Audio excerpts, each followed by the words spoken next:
wellnesscouch.com, streaming wellness into your lives. Welcome to Nourishing the Mother, featuring your hosts Bridget Wood and Julie Tenner.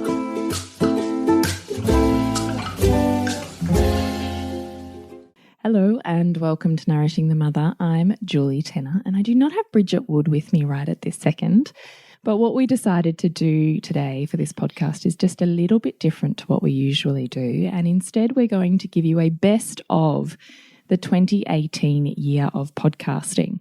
So we've selected some snippets of 5 of our most popular podcasts that we've mushed together for you. And we'll put all of the links in the show notes so that you can choose to go deeper if you want to, or look at them, or maybe re-listen to them again if perhaps it's come full circle and it's now relevant to you in your life now.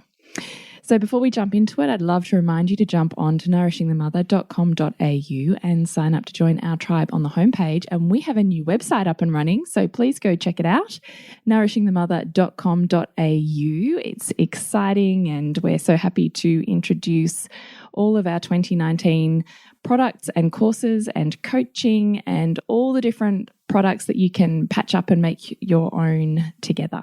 So please check it out, nourishingthemother.com.au, and sign up to join our tribe. And I really hope that you enjoy this overview of the most important parts of 2018. So we're kicking off 2018 with a snippet from a podcast that's very unique in that we were interviewed by a gorgeous woman in our tribe, Lana Sussman of the Parents Village. This snippet reveals how we met, our first impressions of each other, and our greatest influences. So it's a bit of the start of our love story, and we hope you enjoy it.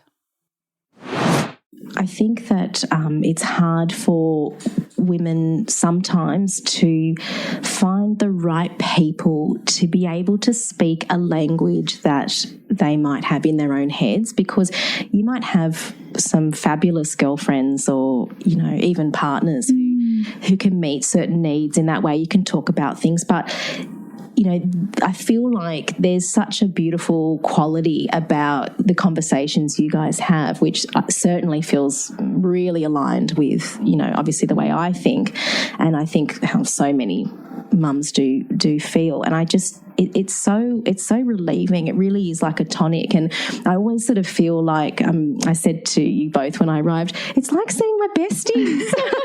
Because even though I'm not talking when I'm listening to the podcast, I feel like I've had this amazing D&M with a friend, with a really close friend. And that is such a gift. Because, what a gift. Yeah, it really village is transformed.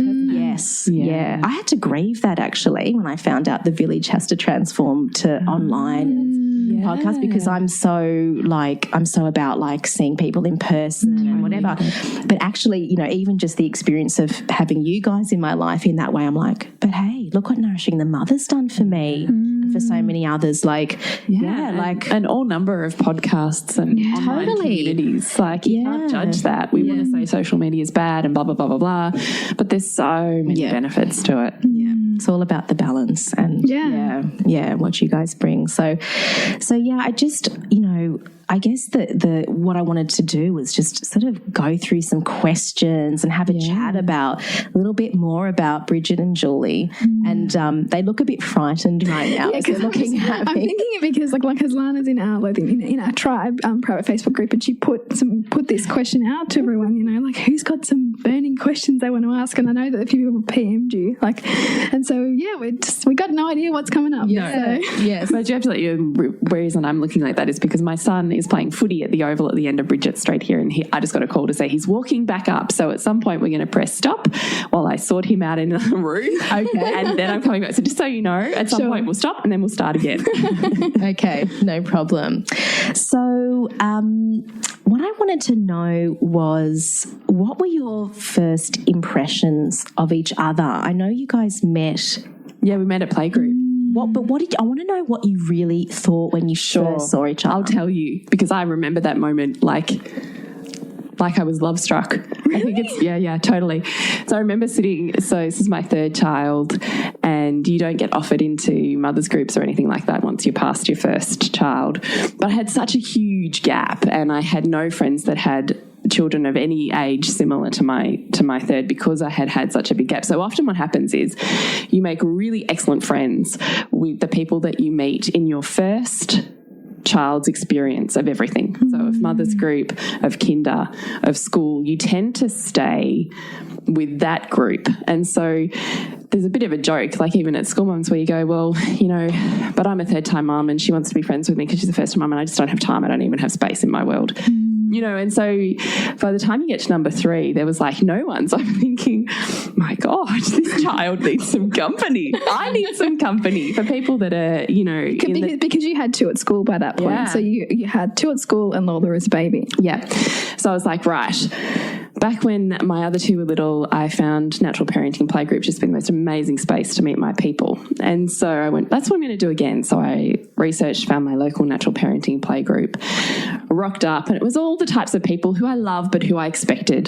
Granola mums, lots of baby wearing, lots of extended breastfeeding, lots of, you know, organic type talk. And I was like, yeah, this is cool. I like this. So this will be nice for, you know, a couple of hours a week.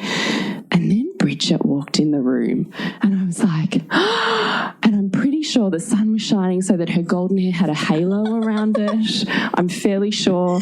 And she had on this incredible rocking outfit and this like little mini skirt with leggings under it. And I was like, who is this woman? I really like her.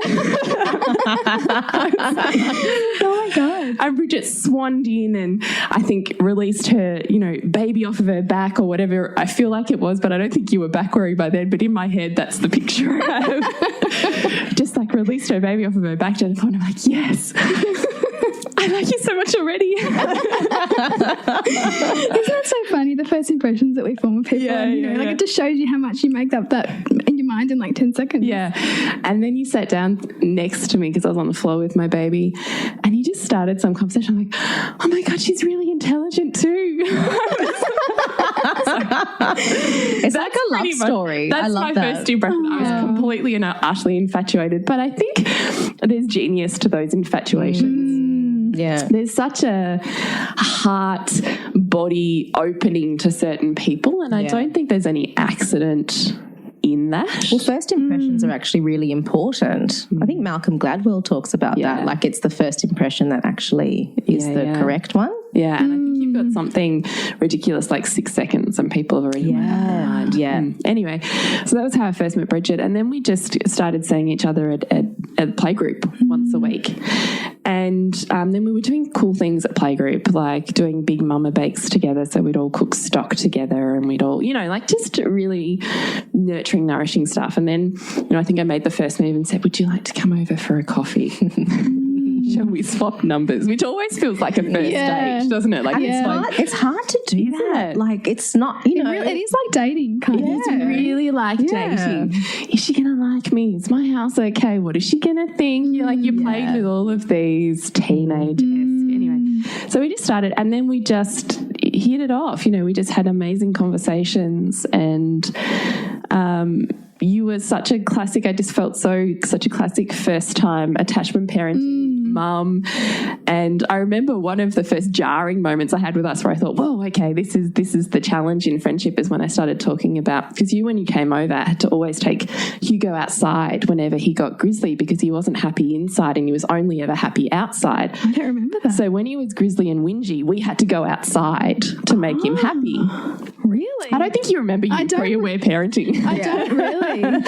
But that was and I remember gently saying, you know, about tears and your first reaction to it was really like intense where, you know, I felt like that defensiveness that come on my, and I was like, that's cool, but I can feel that.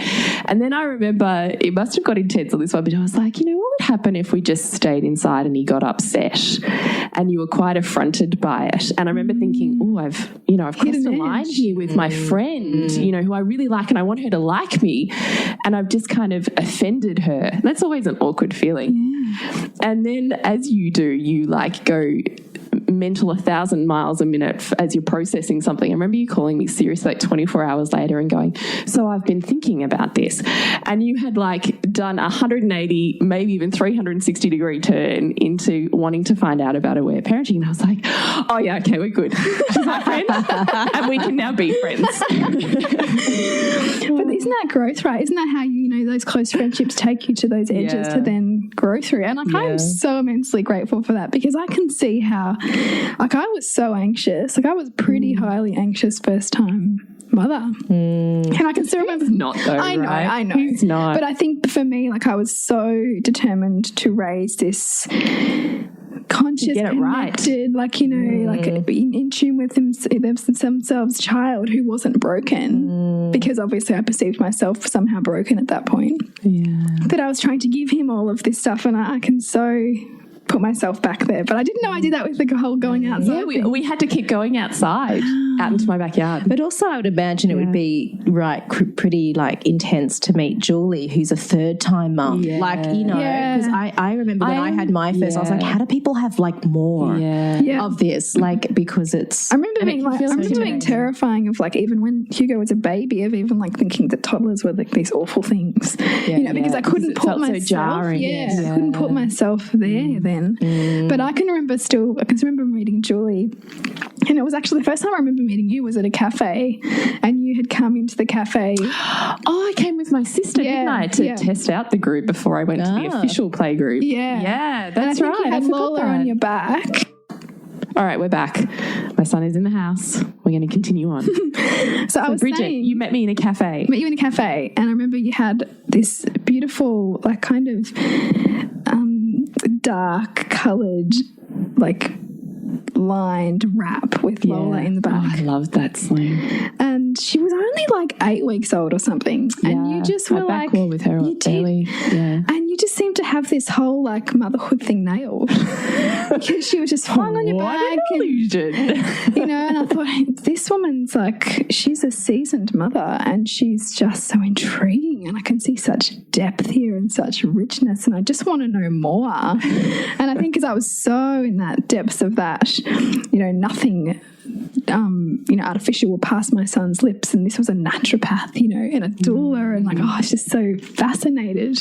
So yeah, I think I was just mesmerized, and I don't remember much more about that particular meeting, but remembering that, I hope she comes again was sort of how I felt. And then one of the most pivotal times was when I used to come around on like Monday nights, because it was like your craft night. Oh, that's right, I was running craft nights. I forgot that. You're running craft nights, and so often no one else turned up, it was just me. And I didn't even do craft because I don't know how to do craft. But how did you do craft with like so many kids and babies? I was always Monday nights because my husband plays basketball on a Monday night, so he was rarely home. And so Mondays always felt enormously long to me. So I would often do something on a Monday night with my friends, because it was my way of breaking up what seemed like a really isolated period of time. I had forgotten that. And so I was running craft nights, but my kids have always been, I'm incredibly, I think like you, Lana, incredibly clear on bedtime. This is when you're up with me, and this is when you're not. I love your boundaries around that, and like how much permission you've given me and other mums to do that. Yeah. I also am super, like with whoever I speak to, I'm like, you can be boundaried about it, and it's totally okay. You're going to actually get great sleeping kids, those boundaries. And great relationships as a result too. Yeah, exactly. So I always had my kids in bed by, 7 or whatever, and they were always great. Like, just, they weren't necessarily always asleep, but they were happy just to lie there. Even I know that my daughter, I think, and my son, even just are happy just to listen, which I remember as a kid, just to listen to the natter and, the clanging of dishes and just the sense of I'm safe and there's someone home. I don't think you can underestimate what a gift it is to feel safe at home. Yeah. And so I used to have these craft nights because I freaking love craft.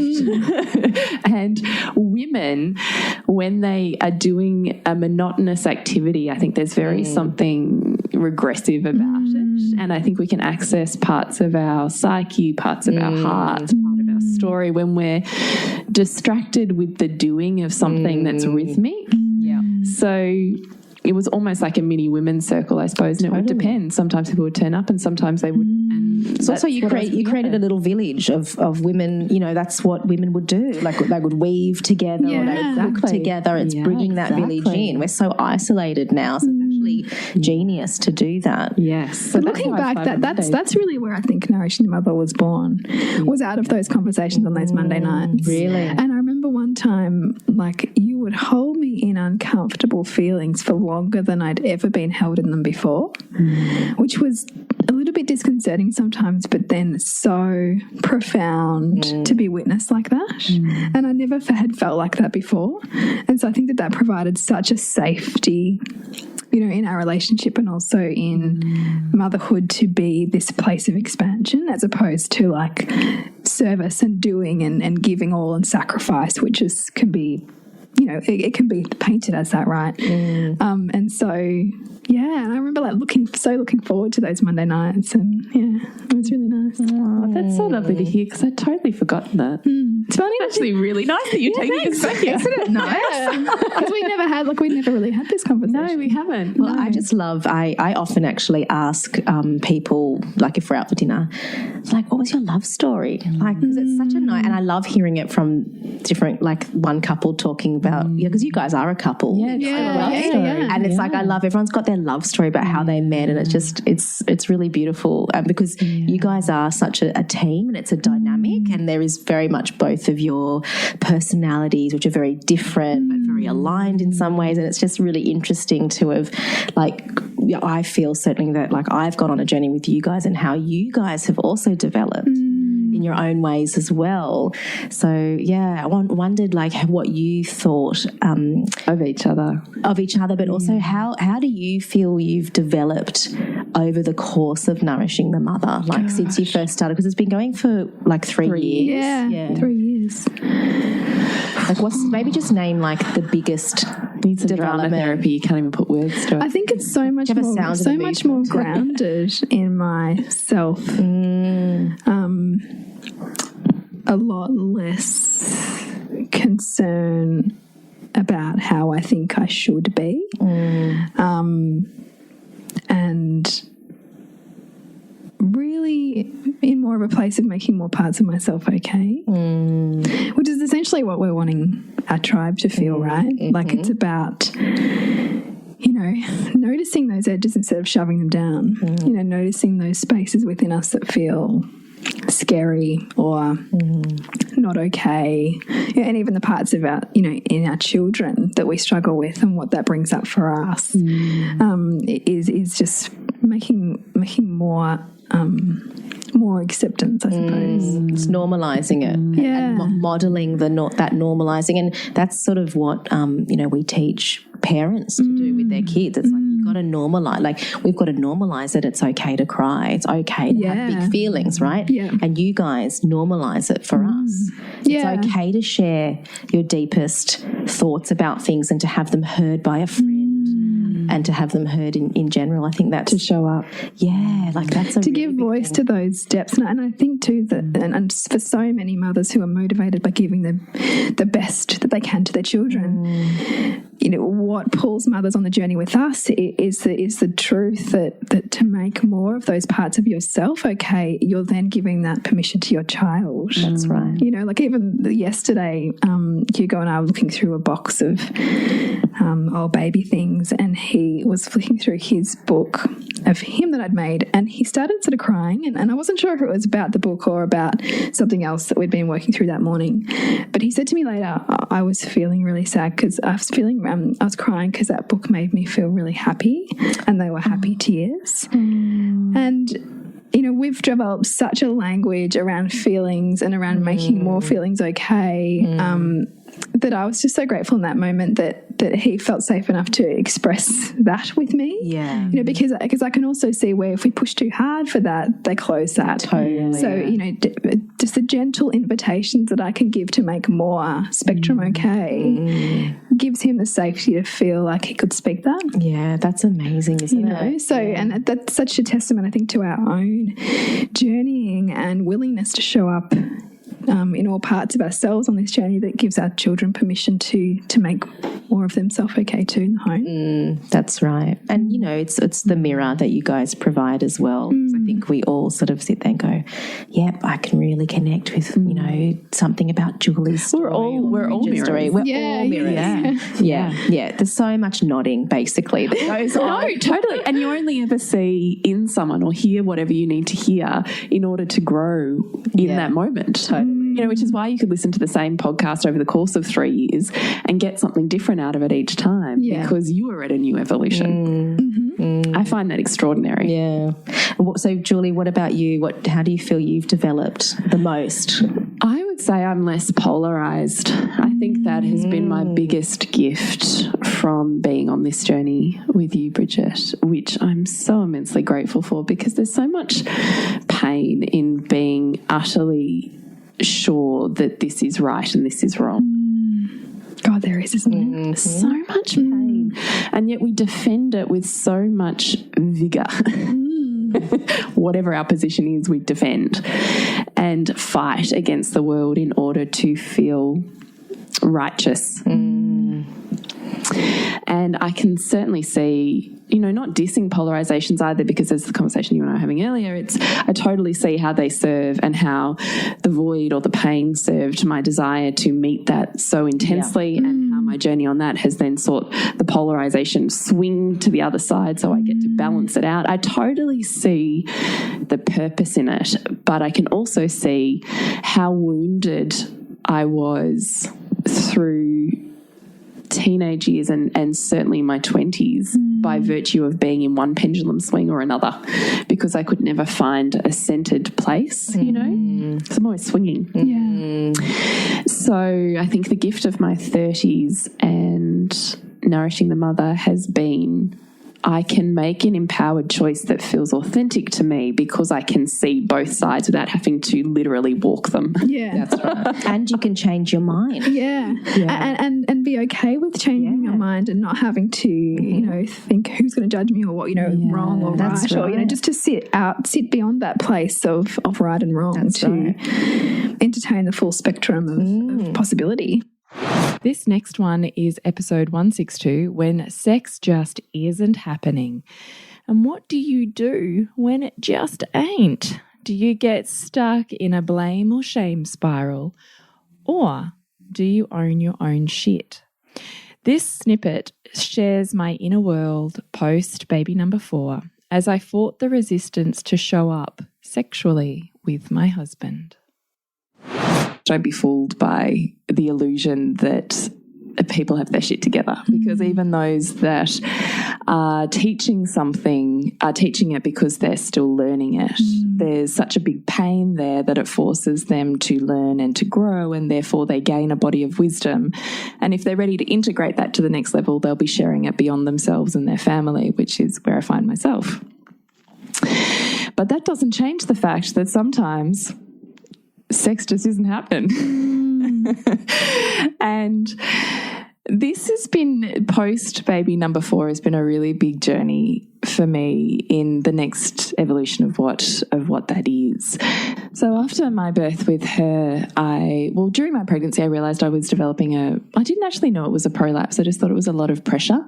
And 4th baby, just, you know, heaviness. Yeah. And it wasn't until I don't know, probably like the 8-week mark that I went, everything else has gone back, so to speak, but this hasn't.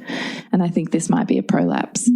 And I went for my checkup and, yes, it was confirmed I had an anterior wall prolapse. And then I kind of then went, okay, what are my options? Anyway, long story, we've had a podcast on that with Catherine Middlebrooks. I found her, which was amazing, and started doing her yoga. And part of all of that has been really trying to integrate sexuality whilst being a conscious parenting, fully breastfeeding mother. And to some extent, there's been evolutions of that being difficult for me over the course of 4 children.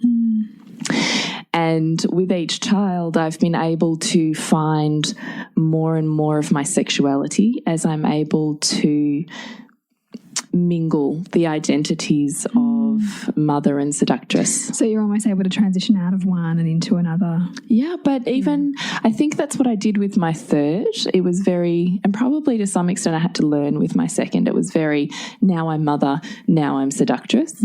Whereas I definitely have found that with my evolution now, and that everything is sensual. So, and look, it's a little bit taboo, and I suppose in a way, but sensuality, even an experience with our children, can fuel our sexual energy in the sense that it is life force energy. And because I guess it's that oxytocin building, yes, relationship, yes, that you can then move between people. Correct.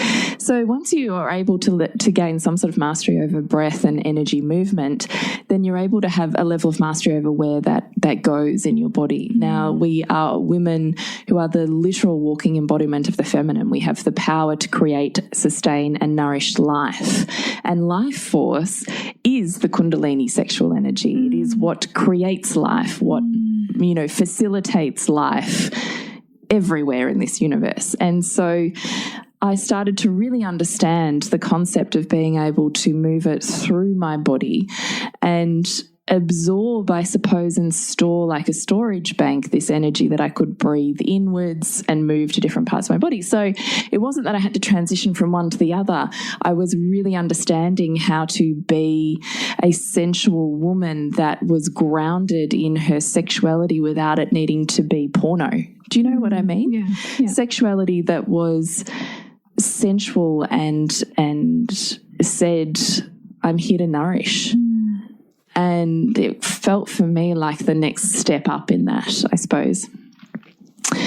And I was really enjoying that, and we were going really well until, you hit the next bit where you're not.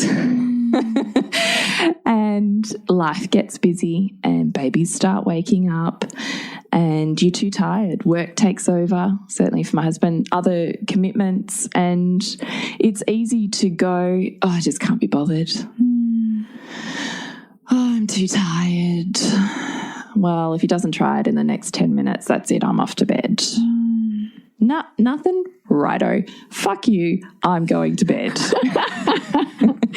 I so know that too, right? Yeah. Like 1,000 stories. Yeah, and you build up resentment and then that creates more distance. Yeah, that's totally what I'm talking about. And so as I'm physically creating more resistance because I'm not able to speak up and say, I need help with this, or I need to be able to do that, or what I really want to experience is this, I'm off on my own little journey. Yeah. Not involving him at all. And as I do that, I'm waiting for him, like almost like setting a trap and being a lioness, waiting for him just to jump into it. I'm like setting these traps of, is he going to? Yeah, you did. How disappointing. Just looking for him to... This is very Queen's Code emasculation, right? Yeah, it is, isn't it? Yeah. And I'm looking at all these going, ugh. I can't believe you, like, what? And in my head I'm thinking all of these stories. I've already decided the fact that reality is this, and so therefore he's that. And the reason that he's doing that or not doing that is because reality is this. And I've not involved him once in any of my little, world of story that I'm currently living in. And he's got absolutely no idea of the world of story I'm living in. All he's going is kind of reactionary to my as I'm sniping at him every now and then, or thinking, he's so disappointing. Or whatever. Yeah. And I can see him trying to do stuff. So he'll do more dishes, or he'll clean up more, or he'll, do you need me to take the baby and do this one? I'm looking at him going, yeah, I really do. But that's actually not what I want at all, but I'm not telling you that. So you do that shit and you still irritate me.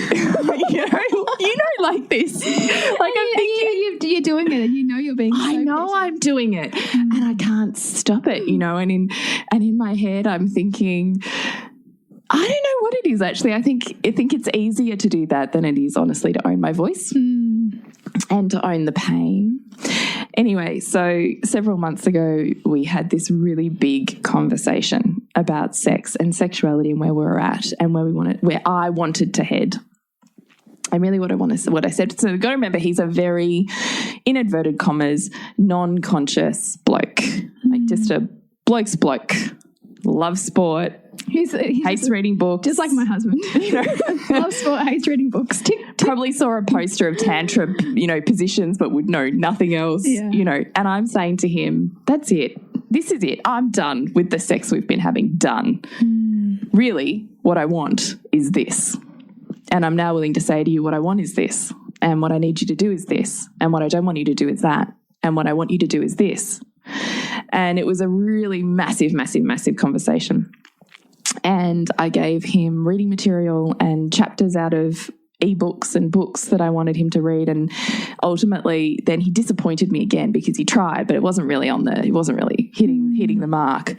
And he just one night he goes, oh fuck, I don't even understand. Like I think I'd given him a John Wineland. I'm really feeling for him right now. Yeah, no, I was starting to as well.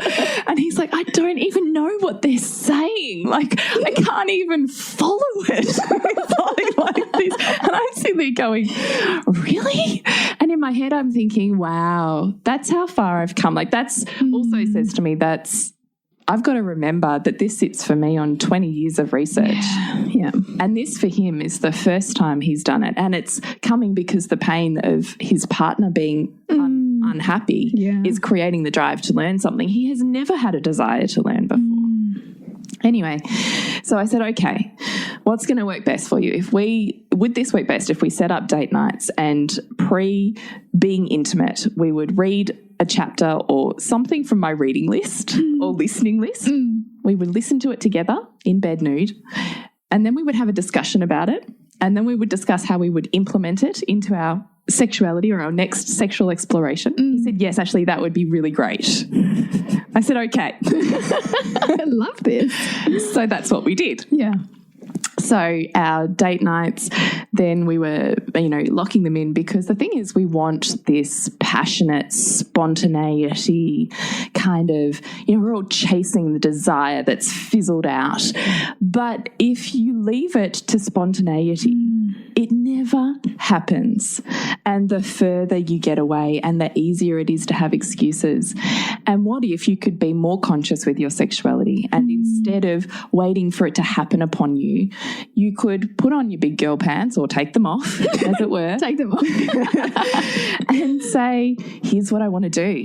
And here's what I want to try, rather than spending 20 minutes prancing around waiting for some sort of invitation or reaction, and spending another 30 minutes fumbling around on the couch before you realize it's too uncomfortable and I don't know, whatever, right? Yeah. So we were choosing this really conscious path, which I have to say was by far the best thing we ever did. Because by consciously scheduling it in, it alleviates the pressure for the masculine, because they don't have to be concerned, anxious, constantly kind of tiptoeing or trying to work out, am I going to get inside her tonight? Am I not? Am I? Am I not? Am I? Am I not? And it alleviates all of this anxiety throughout your whole life, because you know it's going to happen. Like there's no game here. He knows he's coming inside me tonight or on Tuesday or whenever it is. So spontaneity, funnily enough, happens because there's more intimacy. Yeah, right. Because you've got that energy going on between you, so it's almost easier to go into that place, as opposed to the chasm getting so big, right? That it's painful. Exactly, it's too hard. Exactly. So this has kind of been my year, and it's been great until it's not. And here we go again. And I was realizing I was getting really angry with him. And, in my fantasy idea of having this tantric conscious lover was not living up to my expectations. I was starting to get angry. Because you're having such an ideal about what you want it to be that you're projecting onto him. Right. And so many fantasies about what that looks like. And he's never going to measure up to that. Well, no one could. It's a fantasy. Exactly. And so I'm crashing down in my reality. And then, so anyway, I was getting really, really angry and narky. I'd copped out of our date nights for the last week. I was like, no, go to bed. Like, fuck you.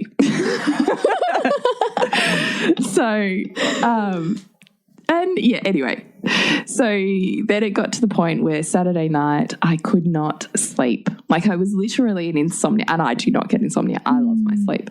And I'm lying awake between the hours of 2 2 and 4:30, literally unable to sleep, lying there. And all I have is my own little brain. And that's never quite a good place to be for me. And she's just chatting over, and that story's getting more intense. And I'm thinking about all the shit that he's not doing, and now I'm angry at him, and he's fucking sleeping, and you know, like fuck you for sleeping. Anyway, and I was dog tired Sunday because I just did not sleep, and then I'm pretty sure the baby woke up, so I've got to sleep at 4:30. Baby woke up at 5. You know, this like just I was wrecked. Yeah. Knoxville Sunday, and we hadn't spent much time together, and my husband was like, do you want to have a date night tonight? And I was like, yeah, okay. Don't sound too excited. Because in my head I'm going, I know I have to show up for this. And petulant little child me is like, yeah, but you haven't done enough yet. You know, which is not the attitude you should be bringing to date night. Anyway, during the day I was like, this is ridiculous, Julie. Like, seriously, what the actual fuck are you doing? Because I know I'm doing it as well. So I took some time while the baby was sleeping and I think the others were out, and I wrote down everything, like verbal dialogue that was in my head. He's not, and like a list of things. I'm not, and like a list of things. What I want is, and a list of things. You know, everything I'm angry about, and a list of things. I'm really scared about, and a list of things. Just smacked it all out of my head as it was, you know, unedited. Yeah. And then on the reverse side of that piece of paper, I took a breath and went, so what are you going to do? Was the question I put at the top. And the very first thing that came out without me even needing to think about it was show up and own your voice. And I was like, I know. I felt like I was having this conversation with, you know, God or higher me. I'm looking up at the sky going, I know. Why am I not doing that? You know. And so then I wrote down a list of things about what I was going to do, what I needed to say to own my truth and my voice. And, you know, and to be honest, it was a fairly scathing kind of thing. I was thinking, this is really going to hurt him when I say it. Part of me is enjoying that. Part of me is scared of that. Anyway, it's date night. It's too hard. I'll just go to sleep instead. Even after all that work. After all that work, right. It's fucking scary. Yeah. And I totally chickened out. It was easier to blame it on being too tired because that's acceptable, right? This next one is episode 167, a conversation with my tweens. Now, this one, I chose the bits out of it. So it was actually really hard to do. I hadn't listened to it since probably it was first recorded, and it was actually a real treat to go back and listen to my children's experience of big feelings and siblings and how they feel about handling it all within themselves and what they'd like from us as parents. You'll learn insights into how I talk to my kids and perhaps some other interesting things, like when I don't parent the way I'd like to. So it's a very raw and honest discussion with my 2 tweens, and I really hope that you get some parenting gold out of it. Heath, what's your version of I understand statements? Do you like them or not like them? I quite like them. Quite like them. Are they hard to remember to use sometimes? Yes. Yes, very hard. It is really hard, isn't it? What do you want to do instead sometimes? Instead of having to use your brain and having to say an I understand or an I feel statement, what do you want to do? Yell at them. Yeah, I get that. Snitch on them. Oh, snitch. I hate that word. And does that feel good? Is there something in your body when you're feeling like really irritated and angry and just like flicking out some anger feels kind of releasing? Yes. How does that go normally when you flick out anger that way? You usually tell us, have you used your words with your sibling and have you used an I statement? But what is the response that you get? So if you've chosen instead to flick out some anger, to do a bit of mud throwing, Jade, what is usually the experience then? How does it roll? Acts of service. No, not between you and me. Between you and your siblings. Oh, it does not work. It just keeps going back and forth. It does, doesn't it? Does it get better or worse? Worse. What gets worse? that they constantly keep on just flicking something. It's like a never-ending war of like gunfire, except their words. Yes, that is 100% true, and I like your analogy there. Before you use an I statement, do you sometimes have to do something with your body? What can you tell us about that? I go outside and do something physically to get rid of my anger, like shooting some hoops in basketball or running or doing some push-ups or something like that. Can you talk me through it all, how that feels in your body? It feels really good because I get rid of all the angry feelings inside of my body, and then I feel more relaxed and a bit more down to earth, and like I can talk to people. Can you talk to people when you're feeling angry or irritated in your body? No, not really. So if mum and dad choose to keep like at you, if you were in that angry, irritated state, and instead of giving you the space to go and get back to balance, if we keep at you, Heath, what does that do on the inside of your body? It makes me even more angry and irritated. So it just kind of compounds and gets bigger. And does your brain still work at that point, or does it feel like your brain's kind of left the building and all you've got is these raw kind of feelings? Yeah. Do you sometimes need a reminder to go and get your body back to balance? Occasionally. Why is it hard, do you think, to do that for yourself? Because you just want to flick it all out on other people and make them feel bad and make yourself feel proud. I so get that. I do that too. That's really hard to learn, isn't it? Yep. Yeah. But we're just going to keep trying, aren't we? Yes. And thank goodness for siblings helping us learn that. Siblings. What does it feel like you're listened to and to feel like you're not listened to? Can you tell me about the difference in how they feel? When you listen to it, kind of feels like you're understood and how you're feeling is respected. I really love that you're even getting a welling of feeling right now as you're saying that. Do you know, Bridget and I often cry on this podcast. Have I told you that before? No. We often do, because we're telling stories from our hearts. And sometimes when we're telling a story that feels really truthful, our hearts kind of melt and overflow, and we get feelings that pour out of our eyes and they release stress with them. And that can be a really beautiful releasing thing to do. And I can tell right now I have one who's feeling centered and enjoying that conversation, and one who's feeling a bit irritated by that conversation and fidgeting. Because that's not exactly how you like to roll, is it, Heath? You prefer movement. Yes. I can't stay still for very long. And when we're having an awkward conversation, is it really hard to stay still? What helps you hang in there for that awkward conversation if it's really hard to stay still? I have to center myself again. Or if you're moving, does the movement need to change? Yes.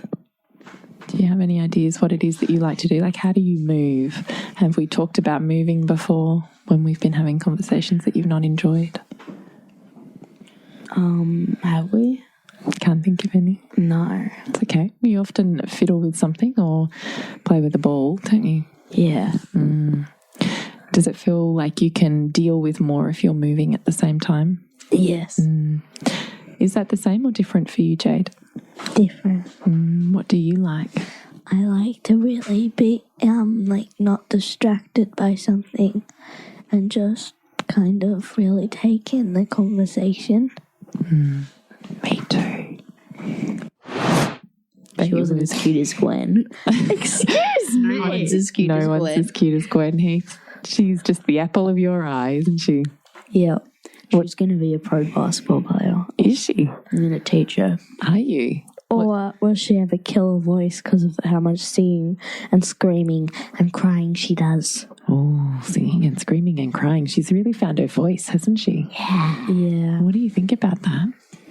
That it can be. It's really agitating sometimes. Is it? When she constantly doesn't want to let go of Mum, and then Mum tells us, Jade, Heath, come and get the baby. I do sometimes, don't I, when I've got to get something done and you've got to come and take dinner. Like dinner, yeah, because everyone's got to eat. And you've got a screaming baby now.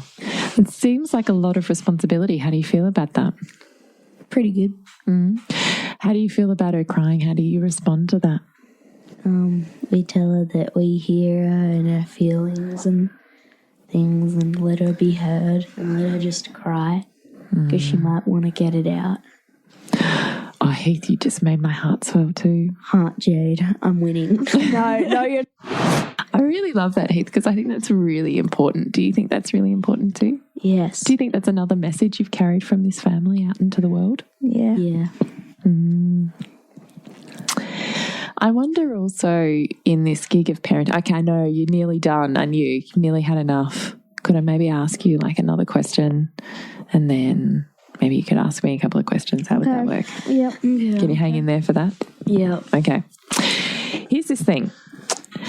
I think that sometimes when we're parenting and we're wanting to have this really beautiful family life, we can feel like when our kids don't like us that we're not doing a very good job. But sometimes you really don't like us, do you, Mum and Dad? No. Sometimes you really do not like what we're saying. No. Yeah. I wonder, even in those moments when you really don't like what we're saying or the boundary that we're putting in and saying this is what's okay and this isn't, do you know that you're still loved? Yes. Sometimes not. Oh, sometimes not. Okay, I'll come back to you. How do you know that you're still loved? Because we're all one family, and no matter what, we love each other. And all relationships have fights, but they heal. So, yeah. I agree with that. 5 to 2, Jade, I'm coming. I bet you my next answer will get me on 6. Jade, do you want to expand on your answer? Sometimes I feel like when I really, really, really don't like what you're saying, it's almost like a bullet just got shot into my heart, and everything just kind of spills out, and it's a bit like nobody out there really likes me. So when you're feeling really disconnected at home, does it feel like you're really disconnected everywhere in your world? Yeah. That sounds really hard. Yeah. What is it that you need in those moments? Probably just a bit of compassion and not being screamed at and yelled at and, getting that mother and fatherly tone, like, do this, do that. Do you think we yell and scream? Yes. Yes. Oh, do you? Sometimes. It's interesting because I don't think that we yell and scream, but I think we use tone, and I think the tone can come across as, because it's so different to our normal voices, as feeling like it's screaming. What do you think, Jade? I think that can be true in some cases, but you definitely scream. You definitely scream sometimes. Well, I certainly did this week, didn't I? I was losing the plot being in our renovated house. Yeah. I know. I was like sub-zero parenting. I know. And I was swearing. It was like it was like a bomb just dropped. I know. Bombs. Dead set true. I felt the same way. It was really awful. But I've done what I can to get us back. Does it feel different? Yes. Do you notice the difference in me when I'm really stressed? Yeah, you get really panicky and lots of things set you off. Like, for example, back to the bird pecking on the corn. It's like there's like one little corn little thing left, and when that bird pecks it off, you just light and fire. It's true. There's no tolerance, is there? No. I totally agree with you. It's a really hard place to be. No, and I agree. I totally agree with you. And I'm not being the mum that I want to be then. What do you think it is that I need to do when I'm in those moments? Probably tell us to do. Just take ourselves away from the situation and kind of just take deep breaths and do something physical and get it out. So true, it kind of hurts. It's coming right back at you, Mum. I know, Jen said.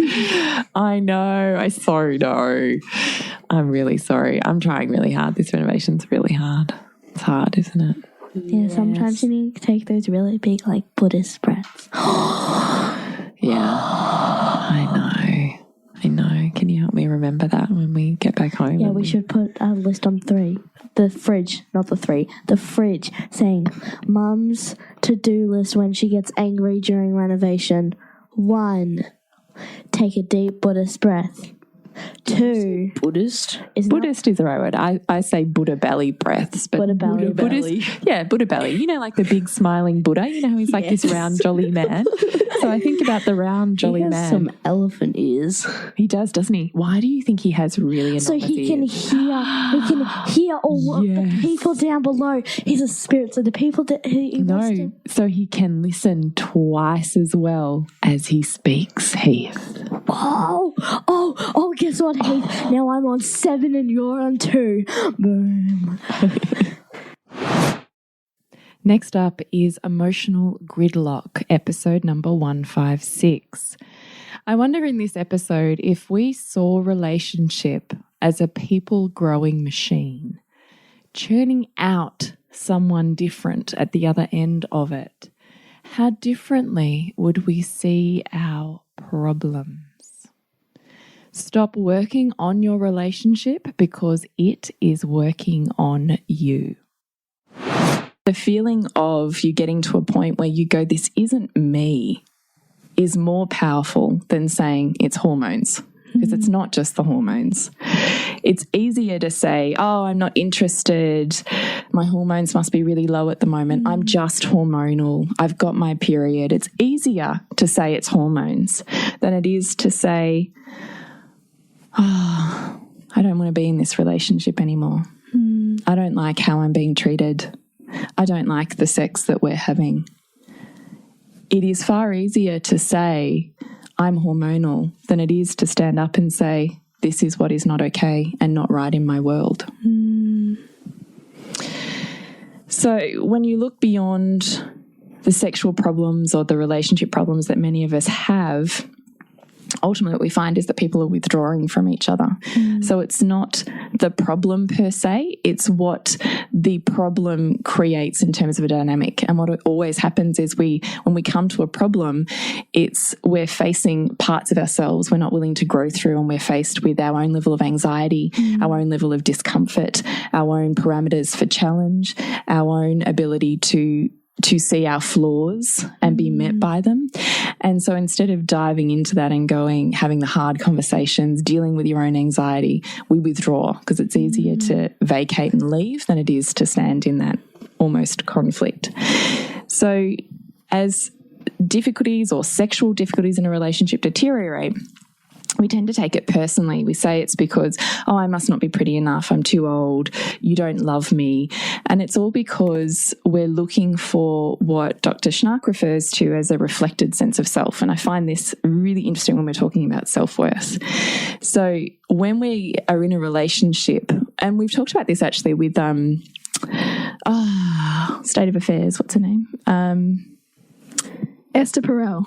Yes, Esther Perel. So she talks about it, which you and I have spoken about before, is that when desire wanes but a relationship still wants to be functional, stay together, that part of that reason is because we're merging too much. There's too much togetherness as opposed to enough separateness. So she talks about the importance of separate identity, and that maintaining sense of self is actually what we find most desirous about a person, our partner. We find most desirable when they are in their own power as opposed to merging into you.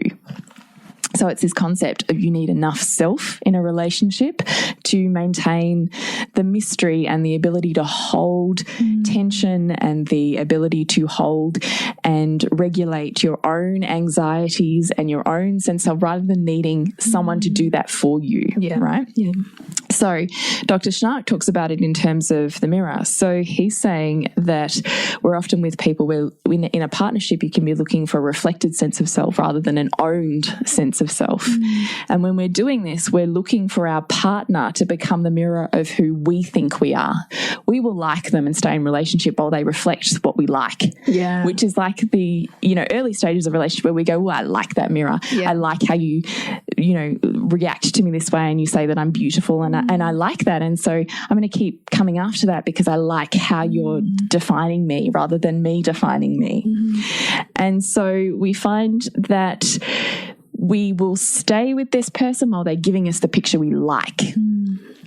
But as we are designed biologically and spiritually to be called forwards into growth, the closer you get in a relationship, the stronger that mirror becomes, and we start to see parts reflected back to us we don't like so much.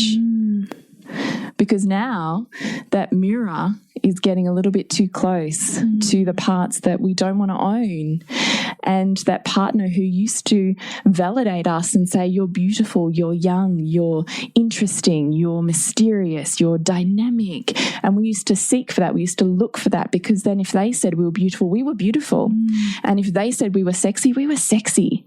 And if they said you're interesting, we knew we were interesting. And if they sought communications or conversations with us, we knew we were important, as opposed to knowing those things on our own. Well, yeah, then us being those things just because we are, as opposed to needing someone else to say that. Right? So when we hit the challenges where we don't like the things that our partners are bringing to us in reflection, we withdraw because we're meeting our edges of who we are, right? And our edges of growth. And when we don't like it, as we talked about before, and it brings up our anxieties and it brings up our ability to self-regulate or not, and that person who was feeding those things for us no longer is, and we are forced to find it on our own, often we won't enter the arena, we'll withdraw because that's easier. Yeah, way easier. Right? And so when we withdraw, we don't feel desirable, and our dependence on our partner for making us feel good about ourselves is gone. And it also, as we know, we're always seeking and need a balance of like praise and reprimand. And the more that we're trying to seek one of those things from our partner, the more we're going to be seeing the opposite, the more we're going to see those sides of them that we struggle with, because we actually need, on some level, even in a respectful relationship, a level of equilibrating so that it is, an honest relationship, an authentic relationship. So with the reflected sense of self, we enter sexuality or relationships with people wanting to like us, wanting to show us the parts that we like about ourselves as well, and say, this is who you are and we like you. And so often we make decisions to please that person in order to get that validation back. So this is when we start being the good girl and the nice girl and towing the line rather than rocking the boat, and doing things for the other people because it's what you think they want or what you think will please them, because then you'll get the feedback that feels good, right? Yeah. As opposed to it coming from an authentic place. Until at some point, because of the way that we are designed for growth, we say to ourselves in one or many ways, I don't recognize myself, or I'm selling out, I'm disappearing, or you're taking me for granted. And when this happens, most people then have a feeling that something like, I must be falling out of love, or I've picked the wrong partner, or our libidos don't match. I've picked the wrong sexual partner. This person I'm not compatible with. And we're in an emotional gridlock. So Dr. Schnark termed this term, and I just really find it so interesting. I don't know, I just think stop working on your relationship because your relationship is working on you. I love that. Stop working on your relationship because your relationship is working on you. Yes, right? Yeah. Which is what you and I talk about, but I just thought I find this so fascinating that we're calling ourselves into integrity all of the time. And when we look at relationships through this filter, there's nothing wrong because it's all right. When you look at it through the filter of the mirror and growth, it's all right because it's working on you to grow. And that is the whole purpose of relationship. And lastly, we have episode number 153, the top 10 ways to demonstrate self-worth to our kids. We're always saying on this podcast, pave the way for your children. What you don't make safe for you won't be safe for your children. But this can feel so incredibly hard. And often we're willing and wanting to do things for our kids that we wouldn't even consider for ourselves. Yet this is the whole purpose of conscious parenting, to see the bigger picture perfection of the parent-child dynamic and how it can be just as much a portal for consciousness and evolution as any other spiritual practice. So we hope you really remember your worth and you're able to shine a light on that for your children. Number 2 we have is you are worthy all of the time, not some of the time. So what are you worthy of? And this is a question I want you to get really super clear on. What are you worthy of? What are you willing and not willing to accept in your life and for yourself? And if you feel so disempowered that you can't answer that for yourself, answer it for your child. What are they worthy of? What are they worthy of receiving from another person in relationship? What are they worthy of receiving from another person in their life? What are they worthy of receiving in the job that they have? And the answers that you give for your child are the answers you are wanting yourself to own. But it can be so hard and laden with so much story that we can't sometimes even know what we're worthy of or feel safe enough in our worth.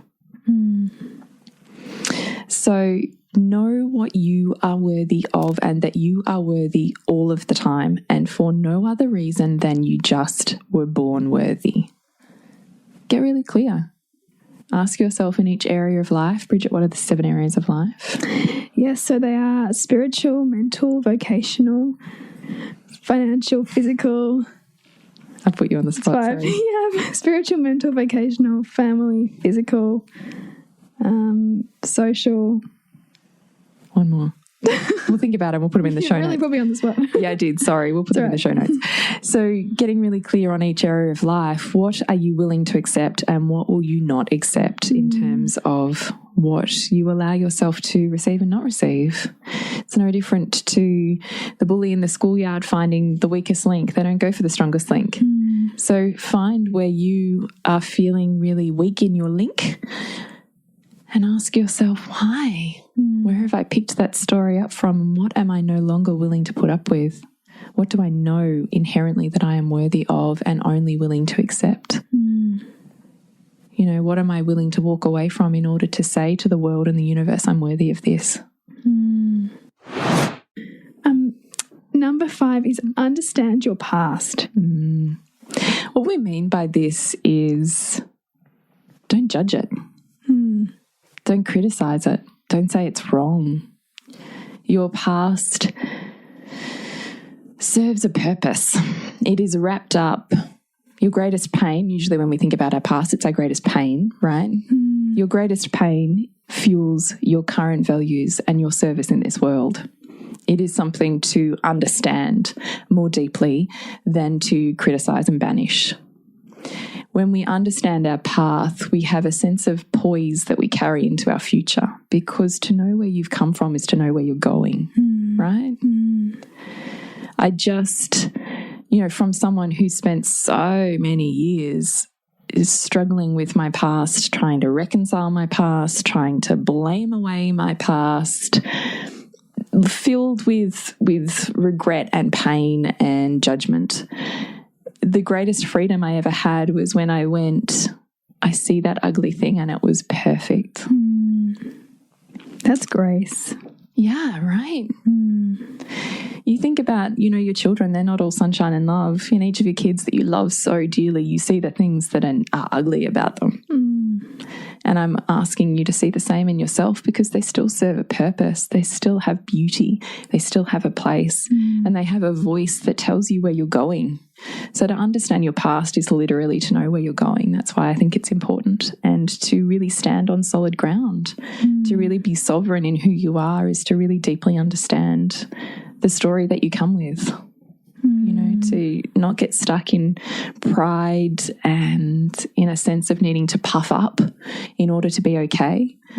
I think understanding your past is really about having a really sacred ground on which to stand and claim as your own and say, this is who I am and I'm good with that. You know, the good, the bad and the ugly, I'm good. That's whole. It's being more okay with being whole. 10, which is love your body. Love your body.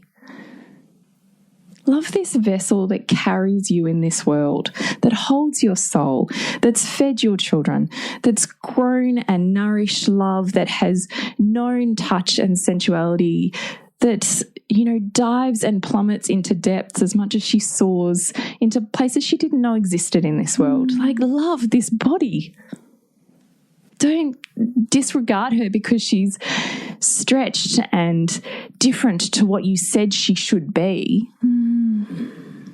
This body is perfect for you, and she feels if you are willing to feel with her. And I love your body. She does. I do. She really does. I touch every part of you think it's not okay. I just love this body. Like, she doesn't ask for much, you know, and she comes with so many lessons, and she is perfectly sculpted, you know, out of the clay of the divine for you in this lifetime. And love that. What does she come with? What are the lessons she whispers, she teaches? How are the ways she serves you? What access points does she give you? You know, what pain does she take you to that breaks you apart and shows you more of who you are? Love your body. Make your body safe. Don't follow a status quo that says your body should be this. Don't numb it to the point of expecting it to be. You know, love the access it gives you. Love the pleasure it brings you. Just love your body. That's what I want my children to know that. I want my children to know all of these 10 points. But as a woman, I want her to know, my 3 daughters, to love your body. It always has power. So that's it. That's our 2018 podcast best of wrap up. Now, I have no doubt we have missed some pearls of wisdom. And if there was other episodes or snippets that spoke more directly to you, your truth and your journey, or that just lit your heart on fire, we would dearly love to hear about them. So please share it with us, share it with your tribe, post about it on socials and tag us in it. And we would absolutely adore to witness whatever small part we might be playing in your year of evolution. So we're Nourishing the Mother on Facebook and Instagram, nourishingthemother.com.au to check out our brand new website and all of the packages and deals within that. You can check out on shop and coaching and online programs. There's so much going on. So please connect with us. We really do relish your emails, your podcast suggestions. It's just the 2 of us. We honestly read everything that you send us, and our heart swells every time we feel that heart's call from one woman to another, and that's what we're here for. So thank you for being part of the 2018 Nourishing the Mother tribe, and we really look forward to expanding and exploring what your 2019 and ours can hold. See you next time when we continue to peel back the layers on your mothering journey. This has been a production of TheWellnessCouch.com. Check us out on Facebook and join in the conversation on Facebook.com/TheWellnessCouch. Subscribe to each show on iTunes and check us out on Twitter. The Wellness Couch, streaming wellness into your lives. Whilst the Wellness Couch presenter endeavor to provide accurate and helpful information to their listeners, these podcasts cannot take into account individual circumstances and are not intended to be a substitute for health and medical advice from a qualified health professional. You should always seek the advice of a qualified health professional before acting on any of the information provided by any of the Wellness Couch podcasts.